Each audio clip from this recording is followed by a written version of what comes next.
The disappearance of Laci Peterson in late December 2002 began as a tragic missing persons case and quickly transformed into one of the most infamous and hotly debated true crime sagas in American history. On Christmas Eve morning in the quiet city of Modesto, California, Scott Peterson told friends and family that his pregnant wife, Laci, had gone missing after taking their dog for a walk. At first, the narrative seemed like another devastating holiday tragedy. A young woman, 8 months pregnant with her first child, suddenly vanishing without a trace. But as the days turned into weeks and the media spotlight intensified, suspicions began to shift from concern for Laci's safety to questions about the man she trusted most. Behind the smiling photographs of the Petersons that filled television screens lay a story of lies, betrayal, and deceit that would grip the nation and ignite debates over guilt, evidence, and justice. The story was destined to capture the public's attention, not only because of its heartbreaking circumstances, but also because of the unsettling contradictions it presented. Scott Peterson, a seemingly normal husband, was soon painted as a man who lived a double life. Laci, with her vibrant personality and excitement about becoming a mother, became the embodiment of innocence lost. The stark contrast between her image and Scott's calm, detached demeanor in the days after her disappearance fed public curiosity and suspicion. Media outlets scrambled to cover every detail, transforming the case into a nationwide spectacle. As investigators dug deeper, secrets began to emerge. An affair, questionable alibis, and a pattern of behavior that seemed to point towards something darker. What began as a desperate search for a missing woman evolved into a murder trial that would expose the cracks in a seemingly perfect suburban marriage, forcing the world to question how well we ever truly know the people closest to us. As the initial hours of Laci's disappearance passed, police quickly became involved. Scott claimed he had been fishing at the Berkeley Marina that morning, a detail that would later become crucial in the case. At first, authorities treated him as a cooperative husband, eager to find his wife, but they soon began to notice oddities. Scott's lack of visible distress stood out to many, even to family members who found his calmness unsettling. Meanwhile, the community of Modesto rallied together, organizing searches, hanging flyers, and pleading for Laci's safe return. The case began receiving national attention, with news outlets covering candlelight vigils and emotional interviews with Laci's family. Still, questions about Scott's behavior lingered. Why did he seem so composed while his wife and unborn child were missing? Why did he avoid participating in certain searches and media appearances? To investigators and the public, these inconsistencies planted seeds of doubt that would soon grow into damning suspicion. It didn't take long for Scott's facade to begin cracking under the pressure of mounting media attention. Just weeks after Laci vanished, a woman named Amber Frey came forward with shocking revelations. She admitted she had been in a romantic relationship with Scott, completely unaware that he was married, let alone expecting a child. When the truth came out, Scott had allegedly told her that he had lost his wife and that it would be his first Christmas without her, a claim made before Laci was even reported missing. This revelation was catastrophic for Scott's credibility, painting him as deceitful and manipulative. Public opinion, already suspicious of his odd behavior, shifted drastically against him. For many, the affair was the missing puzzle piece that explained his detachment. If he was capable of lying so easily to his mistress, could he not also lie about his involvement in his wife's disappearance? Amber Frey's testimony became a turning point in both the investigation and the court of public opinion. She agreed to cooperate with police, even recording phone conversations with Scott that would later be used in the trial. In these tapes, Scott's attempts to maintain a sense of normalcy while his wife was missing appeared cold and calculating. While the defense would argue that having an affair didn't make someone a murderer, prosecutors seized the opportunity to paint Scott as a man living a double life, one in which Laci's disappearance conveniently cleared the path for his newfound freedom. For investigators, Scott's secret relationship suggested motive, and motive was a key component in building their case. What had once been a mystery of disappearance was transforming into a chilling narrative of betrayal and premeditation. Meanwhile, searches for Laci continued. Law enforcement and volunteers combed through fields, waterways, and neighborhoods across Modesto. The Berkeley marina, where Scott claimed he had gone fishing, became a focal point of interest. Despite exhaustive efforts, no immediate physical evidence surfaced. The lack of a body made proving foul play challenging. Yet suspicion against Scott grew stronger each day. His interactions with the media also hurt his image. He appeared detached, even smiling at moments that seemed inappropriate. Many people watching at home compared his demeanor to that of other grieving spouses, noting a stark difference. Scott seemed more concerned with appearances and explanations than with conveying the raw anguish expected of a man whose wife and unborn son were missing. For investigators, public perception aligned with their own growing conviction Scott was hiding something. The turning point came in April 2003, nearly 4 months after Laci's disappearance. On the shores of the San Francisco Bay, near where Scott claimed he had gone fishing, the bodies of a woman and a fetus were discovered.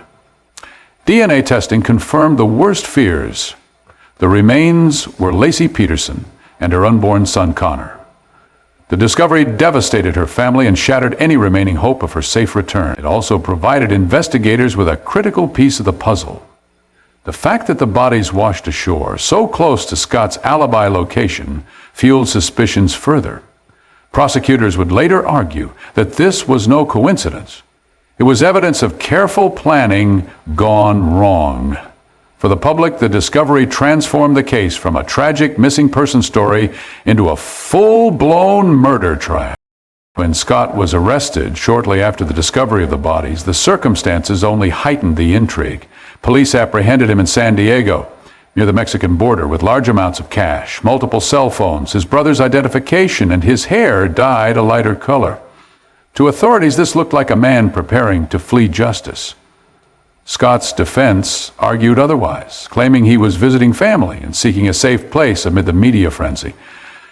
But to prosecutors and the public, the arrest details painted a clear picture. Scott Peterson was running. His arrest marked the beginning of one of the most sensational trials of the early 2000s, one that would be televised, dissected, and debated endlessly in households across the country. The trial of Scott Peterson began in 2004 and immediately captured nationwide attention. The prosecution built its case around circumstantial evidence, painting Scott as a man who wanted freedom from his marriage and impending fatherhood. They highlighted his affair with Amber Frey, his suspicious behavior during the investigation, and the location of Laci's remains. Though there was no direct forensic evidence tying Scott to the crime, the prosecution's narrative was compelling. He had both motive and opportunity, and his actions after Laci's disappearance pointed to guilt. The defense, led by attorney Mark Garagos, countered by emphasizing the lack of physical evidence. They argued that the prosecution's case relied too heavily on character assassination and public outrage rather than hard proof. Garagos suggested alternative theories, including the possibility that Laci had been abducted by strangers. Despite the defense's efforts, the jury was swayed by the prosecution's narrative. Amber Frey's testimony, combined with the eerie coincidence of the bodies being found near Scott's fishing spot, proved too powerful to ignore. In November 2004, Scott Peterson was convicted of first-degree murder for Laci's death and second-degree murder for the death of their unborn son, Connor. The verdict brought a sense of closure to many who had followed the case, though debates about his guilt persisted. In March 2005, Scott was sentenced to death and sent to San Quentin State Prison, a place reserved for California's most notorious criminals. The image of the once smiling husband, now reduced to an inmate in one of America's most infamous prisons, became a lasting symbol of the case's shocking turn. Even after the verdict, the case remained far from over in the public's mind. Questions lingered about the fairness of the trial and the strength of the evidence. Some legal experts argued that the conviction was built on circumstantial evidence and media-driven bias rather than undeniable proof. Supporters of Scott Peterson claimed he had been vilified by the press and that his affair, though damning, had nothing to do with murder. Over the years, appeals were filed and debates reignited whenever new developments emerged. In 2020, the California Supreme Court overturned Scott's death sentence, citing issues with jury selection, though his conviction remained intact. This decision reignited discussions about whether he had truly received a fair trial. and whether justice had been fully served. The Scott Peterson case remains a defining moment in modern true crime history, not only because of its tragic circumstances, but also because of what it revealed about society's fascination with such cases. It showcased the power of the media to shape narratives, the importance of perception in a trial, and the enduring questions about justice when evidence is largely circumstantial. Laci's story became a symbol of lost innocence, while Scott became the embodiment of betrayal. Whether one believes in his guilt or questions the fairness of his conviction, the case continues to stir emotions and ignite debates nearly 2 decades later. As years passed, documentaries, podcasts, and investigative specials kept the story alive, ensuring that Laci and Conrad Peterson would never be forgotten. For Laci's family, the pain of her loss remains an open wound, even as they work to preserve her memory through foundations and community involvement. For Scott, the fight for appeals and reconsideration of his case continues, with new legal teams raising questions about evidence and investigative methods. Yet, no matter how many years go by, the fundamental tragedy remains unchanged. A young mother-to-be, full of hope and anticipation, was taken from the world too soon, leaving behind grief, anger, and a legacy of unanswered questions. The enduring legacy of the Scott Peterson case lies not just in the courtroom drama or media frenzy, but in the human toll it exacted. Laci's parents and loved ones endured unimaginable heartbreak, forced to navigate their grief under the constant glare of public attention. Scott's family, too, faced their own torment, grappling with the possibility that someone they loved deeply could be guilty of such horrific acts. The case became a mirror reflecting broader societal issues, the fragility of trust, the dangers of deception, and the ways in which personal choices ripple into devastating consequences. In closing, the story of Scott and Laci Peterson continues to resonate because it touches on universal fears and emotions. It is a cautionary tale of how quickly ordinary lives can unravel, how appearances can mask hidden truths, and how justice, even when delivered, can leave behind lingering doubts. For some, Scott's conviction stands as proof that the system worked, ensuring accountability for a grievous crime. For others, it is a reminder of how public perception and media narratives can shape outcomes, raising questions about fairness and due process. Regardless of perspective, the case remains etched in the annals of American true crime as one of the most gripping and controversial of the 21st century. The Peterson case also left a broader cultural imprint. It demonstrated the ways in which true crime stories captivate audiences, blending tragedy with mystery and legal drama. Television coverage turned the trial into a national event, while books, films, and documentaries ensured that the story would continue to echo through the years.